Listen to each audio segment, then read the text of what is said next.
What's up, old school metal fanatics, and welcome back to the channel. Time for some old school black metal after a while.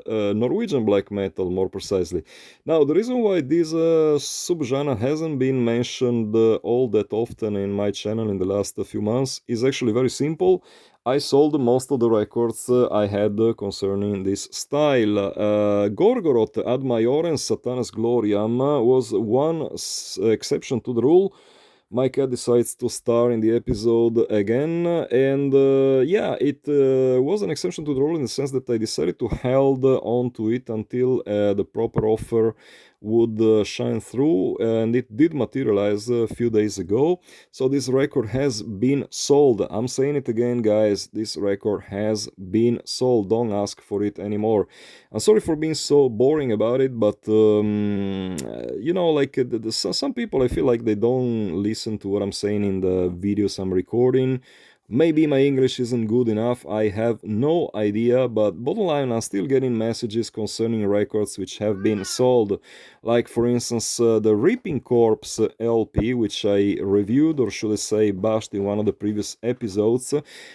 Somehow I'm still getting messages concerning that one LP. I think I stated like 3 or 4 times during that episode that the LP is not available anymore, and still I'm getting messages or smartest comments even going like, "Oh, since you bashed that album, you don't deserve to own it. Why don't you sell it to me for like $10?" No, I'm not selling it for $10 because that's not what it's worth. It's worth like 40 times more. That's the amount I got, so don't ask for it anymore.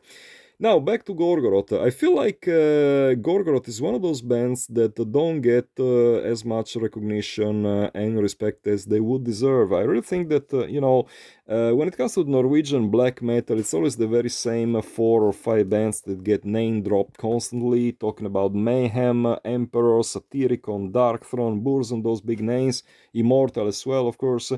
Don't get me wrong, I know that they are big bands, totally deserving the fame they got over the years, but I think Gorgoroth is in the same class as those names. I mean, like releases like Under the Sign of Hell, Antichrist, absolutely killer albums that deserve to be just in the same tier as those other bands I mentioned. Sorry, my cat is making some noises. Let me just see if I can finish recording this episode. So yeah, kind of an underrated band in my opinion, especially this album Ad Majorem Sathanas Gloriam. It hardly ever gets mentioned. It's a bloody great release.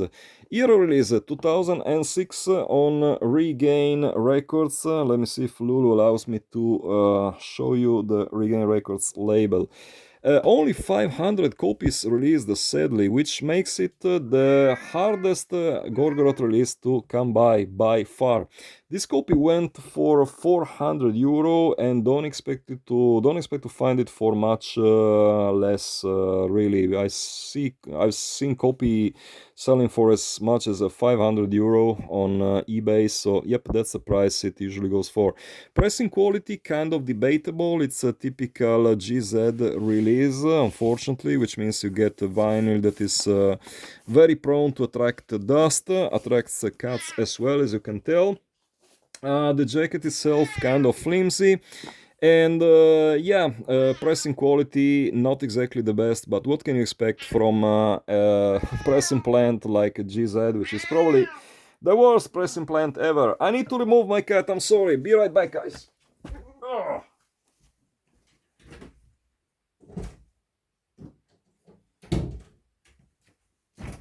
Cut interruption. So I was telling you how 500 copies only, incredibly rare and not reprinted yet, officially at least, because there's a bootleg which sells for pretty crazy prices. I never really had a chance to have it in my hands. It was released on by a Korean label, if I believe the info provided by Discogs. And yeah, what to be said about this record? My cat is still making weird noises in the background. I hope my neighbors will not kill me for this, because it's pretty late in the night on this side of the world. Anyway, this album absolutely shreds. It's one of the best Gorgoroth albums, in my humble opinion, and definitely deserves to be in your collection. Plenty of insanely killer riffs and hooks, wound upon wound, and property and prosperity and beauty. I stand corrected. These are my favorite tracks.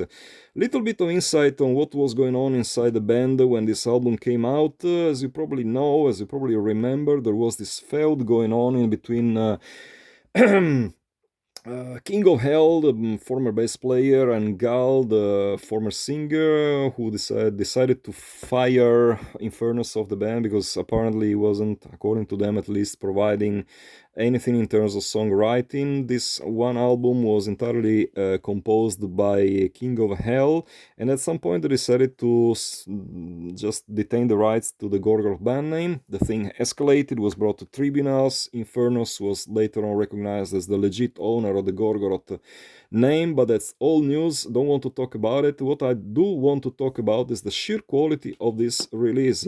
Frost of Satyricon fame is involved in the band again. He appeared already on the Antichrist mini LP. He performs on this one too, and his performance is absolutely stellar. Like, it's reason enough to buy this record and to spend the insane prices that it goes for. Killer album, which unfortunately he's not repressed yet. As I said before, there is an illegal repress, and the reason why it hasn't been repressed yet, I think it has a lot to do with the rights. As I said before, King of Hell wrote the whole album, and I guess the copyright still belongs to him. This is just my educated guess. I have no idea. What I do know is that they went on to form a band called Godseed, which is, interestingly enough, the name of the third song of this LP. So yeah, unfortunately, it is a very, very hard record to track down these days. I myself, I will have to resort to a CD at some point because I really want to listen to this album in physical format. And now that my LP copy has been sold, I will have to track down a CD myself. Shame on me, because I know I will kind of regret selling this album. It's definitely one of my favorite releases from the band, but it is what it is. Can't say no to a 400 euro offer. So guys, I hope you enjoyed this episode despite the cut intervention. Feel free to let me know down in the comments what you think about this LP. Do you like it? How high do you rank it in the list of Gorgoroth releases? And feel free to share just about any comment as long as it's respectful. Please don't make me remove comments. I hate doing that, but I really can't accept name calling. I really can't accept disrespectful comments. Stop calling me a troll for not sharing your own personal views on records. If I dislike a certain given record, just accept it. Be mature and be responsible and tolerant. That does it for this episode, guys. Hope you enjoyed it. Until the next time, keep it loud and heavy.